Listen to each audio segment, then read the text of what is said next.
വരാഹി ദേവിയെ ആരാധിക്കുമ്പോഴോ ദേവിയുടെ ക്ഷേത്രം സന്ദർശിക്കുമ്പോഴോ മന്ത്രം ജപിക്കുന്നത് നല്ലതാണ്. നിങ്ങളുടെ ഹൃദയത്തിൽ ശുദ്ധമായ ഭക്തിയുണ്ടെങ്കിൽ, നിങ്ങളുടെ പ്രാർത്ഥന ആരുടെയെങ്കിലും നഷ്ടത്തെക്കുറിച്ചല്ലെങ്കിൽ, വാരാഹി ദേവി നിങ്ങളുടെ എല്ലാ പ്രാർത്ഥനകളും കേൾക്കുകയും ഉത്തരം നൽകുകയും ചെയ്യും. ഞാൻ ആലന്തായം ക്ഷേത്രത്തിലാണ് ഇപ്പം നിൽക്കുന്നത്. എന്നോട് പലരും ചോദിക്കാറുണ്ട്, അമ്പലത്തിലെ വിശേഷങ്ങൾ, ഇവിടേക്ക് വരേണ്ട വഴി, അങ്ങനെ കാര്യങ്ങളൊക്കെ ചോദിക്കാറുണ്ട്. അപ്പം അതിനു വേണ്ടിയിട്ടുള്ളൊരു വീഡിയോ ആണ്. അപ്പം ക്ഷേത്രവുമായി ബന്ധപ്പെട്ട ഒരു ചേട്ടൻ ഇതിനെക്കുറിച്ച് നമുക്ക് വിശദമായിട്ട് പറഞ്ഞു തരും. ഞാൻ പുള്ളിയുടെ അടുത്ത് വരാം. ഓക്കെ.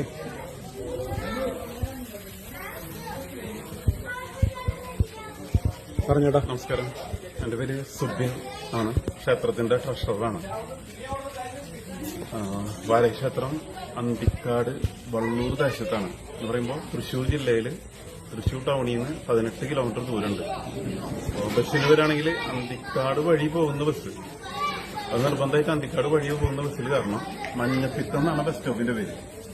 അവിടെ ഇറങ്ങിക്കഴിഞ്ഞാൽ 1.2 കിലോമീറ്റർ ആണുള്ളത്. ഒരു ഓട്ടോ വിളിച്ചു കഴിഞ്ഞാൽ ക്ഷേത്രത്തിൽ എത്തിച്ചേരാം. ഇത് തന്നെ നമ്മൾ തൃപ്രയാർ എത്തിച്ചേർന്നാലും ഇത് തന്നെയാണ്. അന്തിക്കാട് വഴി പോകുന്ന ബസ്സിൽ കയറുക, മഞ്ഞപ്പിത്തം സ്റ്റോപ്പിൽ ഇറങ്ങുക.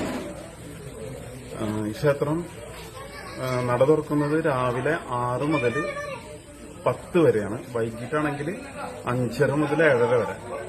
വൈകിട്ട് ഒരു 7:10 അത്താഴപൂജ തുടങ്ങും. അപ്പോൾ വഴിപാടുകളൊക്കെ ചെയ്യാൻ ആഗ്രഹിക്കുന്ന ആളുകളാണെങ്കിൽ നിർബന്ധമായിട്ടും വൈകിട്ട് 7 മണിക്ക് മുമ്പ് എത്തിച്ചേരുക.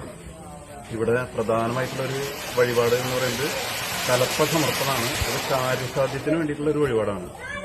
കലപ്പ എല്ലാവർക്കും അറിയാലോ അല്ലെ. അപ്പൊ കലപ്പ ദേവിയുടെ ആയുധമാണ്. അപ്പോൾ അത് അഭീഷ്ടസിദ്ധിക്കായിട്ട് അത് സമർപ്പിച്ചു കഴിഞ്ഞാൽ ദേവി നമുക്ക് എന്താണോ ആഗ്രഹം അത് ചെയ്തു തരും. പിന്നെ ദേവിയുടെ ഒരു പ്രധാന ദിവസമാണ് പഞ്ചമി. അത് വെളുത്ത പക്ഷത്തിലും കറുത്ത പക്ഷത്തിലും പഞ്ചമി തിഥി വരുന്നുണ്ട്. അത് വൈകിട്ട് 5:30 മുതൽ 8:30 വരെയാണ് പൂജ ഉണ്ടാവുക. ക്ഷേത്രം തന്ത്രി നേരിട്ട് വന്നിട്ടാണ് പൂജകൾ ചെയ്യുക. അതുപോലെ ഇവിടെ പ്രധാനമായിട്ടുള്ള മറ്റു വഴിപാടുകൾ എന്ന് പറയുന്നത് നക്ഷത്ര പൂജയുണ്ട്. പിന്നെ വാരാഹി മുഖ ഗണപതി, വാരാഹിയുടെ പുത്രനായിട്ടുള്ള ഗണപതി ഉണ്ട്. സങ്കല്പമാണ്.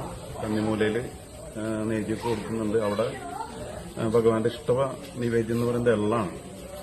വിശേഷ ദിവസങ്ങളിലാണെങ്കിൽ എള്ളുണ്ട വഴിപാട് ചെയ്യാം. സാധാരണ ദിവസങ്ങളിൽ എള്ള് കിഴി ദേവന് സമർപ്പിക്കാം. അപ്പം അത് നമ്മുടെ മനസ്സാണല്ലോ നമ്മുടെ ജീവിതത്തിലല്ല. നമ്മുടെ മനസ്സ് റെഡിയാണെങ്കിൽ നമുക്ക് എന്തും നേടാം, എന്തും ചെയ്യാം. അപ്പം അതിനുവേണ്ടി നല്ല മനസ്സും കുറച്ച് മനസ്സുകളും അതുപോലെ നമ്മുടെ ദീർഘവീക്ഷണങ്ങളും നല്ല ചിന്തകളൊക്കെ ഭഗവാൻ ഉണ്ടാക്കി തരും. അത്രയ്ക്കാണ് വാരാഹി ക്ഷേത്രത്തിനെ പറ്റി പറയാനുള്ളത്. വേറെ എന്തെങ്കിലും ഓക്കെ, ഇത് മതി ചേട്ടാ. Okay, thank you. നമസ്കാരം.